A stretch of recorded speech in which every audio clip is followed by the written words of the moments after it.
जय हिंद दोस्तों, स्वागत है आपका आपके अपने यूट्यूब चैनल ईएसएम सिंगल में। दोस्तों, इस वीडियो में मैं 22 फरवरी को जो एसबीआई क्लर्क प्रीलिम्स का एग्जाम हुआ है उसकी सभी शिफ्ट का एनालिसिस करूंगा। तो इस समय मेरा ये वीडियो बनाने का पर्पज है कि जिनका भी एग्जाम अभी 27, 28 और 1 मार्च को है, तो उन्हें किन बातों का ध्यान रखना है।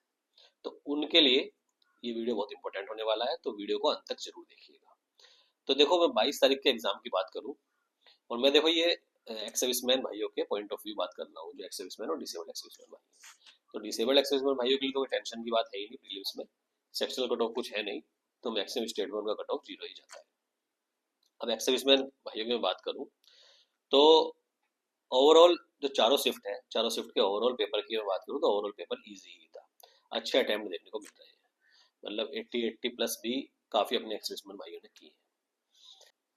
उसके बाद अगर मैं सेक्शन वाइज बात करूं तो सेक्शन वाइज कुछ ऐसा कुछ चेंजेस देखने को नहीं मिले हैं। जो एसबीआई अपना पैटर्न फॉलो करता था वही पैटर्न है, थोड़ा चेंजेस क्वांट में देखने को मिला है। तो देखो, मैं बात करूं पहले रीजनिंग और इंग्लिश की, तो रीजनिंग बहुत इजी था, मतलब पजल आई है, 2 से 3 जो पजल है, सिटिंग अरेंजमेंट, डायरेक्शन, सब उसी तरह के सवाल थे। तो मिसलेनियस वाला टॉपिक तो बहुत आसान था ही था। जो प्रॉब्लम होती है लोगों को पजल में, तो पजल भी इस बार लोगों के आराम से बन रहे हैं, इजीली पजल जो है बनाए हैं लोगों ने। ठीक है, बहुत से अपने एक्सर्विसमैन भाई ऐसे ही मिले हैं जो 30 प्लस रीजनिंग में करके आ रहे हैं, तो रीजनिंग इतना आसान था।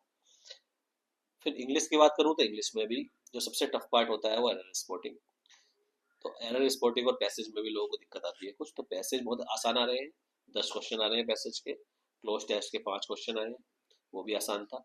और जो एरर वाला जो पार्ट है, एरर स्पॉटिंग वाला, उसमें भी सिंपल मिस्टेक टाइप थी जो इजीली दिखाई दे रही थी। ठीक है, जो इजीली स्पॉट हो रही थी। तो इंग्लिश भी ओवरऑल इजी था, इंग्लिश में भी अच्छे अटेम्प्ट देखने को मिले। क्वांट क्वांट की मैं बात करूं तो क्वांट में जो चेंजेस देखने को मिल रहे हैं, तो सीरीज जो है सभी शिफ्ट में सीरीज नहीं पूछा गया। फर्स्ट शिफ्ट में सीरीज था, फिर सेकंड में सीरीज नहीं पूछा गया, और फर्स्ट शिफ्ट में भी सीरीज के 2 या 3 क्वेश्चन ही थे, मिसिंग सीरीज थी, आसान थी। 2 डीआई आ रही है, डीआई आसान आ रही है, डुएबल। और अर्थमेटिक अर्थमेटिक के इन्होंने पोर्शन बढ़ा दिया है, तो 12 से 13 तो क्वेश्चन आ ही रहे हैं, 15-15 क्वेश्चन भी पूछे गए हैं किस शिफ्ट में। आई थिंक सेकंड शिफ्ट में जो है 15 क्वेश्चन पूछे गए हैं अर्थमेटिक के। तो वहीं थोड़ा ये पार्ट है क्वांट का जहां लोग फंस रहे हैं। अर्थमेटिक में थोड़े कुछ क्वेश्चन ट्रिकी भी है, तो उसमें जो लोग फंस गए हैं तो उन्हें का टाइम वहां कंज्यूम हो रहा है ज्यादा, और वो अच्छे अटेम्प्ट नहीं कर पाएंगे। तो ओवरऑल अगर मैं चारों शिफ्ट में बात करूं तो देखो, नॉर्मलाइजेशन तो होगा ही होगा। तो अगर मैं शिफ्ट की बात करूं, वैसे तो ओवरऑल चारों शिफ्ट ऑलमोस्ट सेम सी थी, लेकिन फिर भी जो फायदा मिलेगा थोड़ा, वो सेकंड शिफ्ट वालों को मुझे लगता है, जो सेकंड शिफ्ट थी जिनकी, उनको नॉर्मलाइजेशन में थोड़ा फायदा मिलेगा। ठीक है, तो सेकंड शिफ्ट थोड़ी और अदर शिफ्ट के कंपेयर में मॉडरेट थी, जो मुझे फीडबैक मिला है उसके बेसिस पे मैं बता रहा हूँ। तो अब जो एग्जाम 27, 28 और 1 तारीख वालों का बच रहा है, उन्हें किन बातों पर ध्यान देना है। देखो, रीजनिंग इजी आ रही है, तो ऐसा नहीं है, लेकिन फिर भी पजल जो है आप शुरू में ही ले लें। पहले आप मिसलेनियस टॉपिक ही कीजिए, 20 क्वेश्चन के आसपास से आ रहे हैं, तो पहले उन्हें कर लीजिए। 20 क्वेश्चन भी आपके हो जाएंगे, उसके बाद टाइम बचता है, बचेगा ही टाइम, तो पजल आप बनाइए आराम से, क्योंकि कट ऑफ ज्यादा नहीं जाने वाला है। आप कट ऑफ के हिसाब से आप ध्यान रखिए। कट ऑफ मैंने पहले ही बताया था, कुछ ही केवल स्टेट है, उन्हें छोड़कर सब जगह 50 के नीचे ही रहेगा कट ऑफ।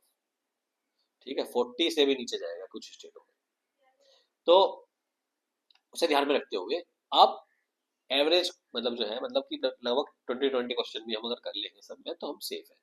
तो रीजनिंग में आपको ध्यान रखना है, अपनी स्ट्रेटेजी में ही चलना है, मिसलेनियस पहले करें, पजल बाद में।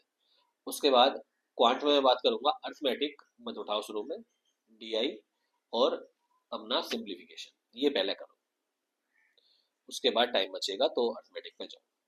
तो ये भी आप कर लेंगे तो 20 से ऊपर ही क्वेश्चन आपके हो जाएंगे। उसके बाद मैं बात करूँ इंग्लिश की, तो इंग्लिश में इजी आ रहा है, लेकिन फिर भी जो गलती लोग कर देते हैं कि ब्लाइंडली कुछ, कि 25-26 क्वेश्चन हो गए तो यार 4 क्यों छोड़ने हैं, उन्हें भी कर ही दो, थोड़ा भी डाउट है। 25-26 क्वेश्चन पे अगर आप कॉन्फिडेंट हो तो, अगर 4 डाउट वाले भी हैं तो वो छोड़ दो, ब्लाइंडली तुक्के मत मारना। मतलब इंग्लिश में ही निगेटिव मार्किंग में बहुत लोग फंसते हैं, तो इंग्लिश के लिए तो मैं यही बोलूंगा, मतलब एक दो ऑप्शन में डाउट है तब उसे आप अटेम्प्ट करिए, लेकिन ब्लाइंडली तुक्के मत मारना, नेगेटिव मार्किंग अवॉइड करना इंग्लिश में। पेपर इजी आ रहा है ओवरऑल, आराम से जाइए। बिल्कुल मॉक में जितने आ रहे थे छोड़ दो, मॉक के कंपेयर में बहुत इजी पेपर आ रहा है, तो डरने की कोई जरूरत नहीं है। बिल्कुल रिलैक्स होकर और कॉन्फिडेंटली जाइए। अपनी अगर स्ट्रेटेजी के अनुसार आप वहाँ पे जब अटेम्प्ट करेंगे ना, तो आप आराम से अच्छे अटेम्प्ट कर लेंगे। और दूसरी बात एक जरूर ध्यान रखना कि रुकना नहीं। मैंने प्रीलिम्स में पहले ही बताया है, प्रीलिम्स टाइम मैनेजमेंट का खेल है कि 20 मिनट, अब 20 मिनट में अगर आप 5 मिनट किसी एक क्वेश्चन पे ही अटके रहे तो आपका पेपर खराब हो जाएगा। तो इसलिए अगर 2-3 मिनट किसी क्वेश्चन में खराब भी हो जाती है, फिर भी नहीं बन रहा है, तो उसे छोड़ो और आगे बढ़ो। आगे अपने जो और क्वेश्चन है उन्हें करिए।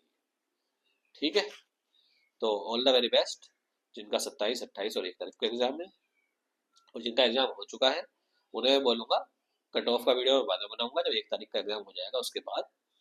तो अभी तक आप रिलैक्स होकर अपना अब मेंस पे फोकस कीजिए। प्रीलिम्स मैक्सिमम लोगों का निकल जाएगा, तो अपना मेंस पे आप ध्यान दीजिए। मेंस की स्ट्रेटेजी की वीडियो मैं ऑलरेडी बता चुका हूँ। और कुछ डाउट है तैयारी से रिलेटेड तो आप मुझे मैसेज कर सकते हैं। तो अच्छे से तैयारी कीजिए। All the very best. धन्यवाद। जय हिंद।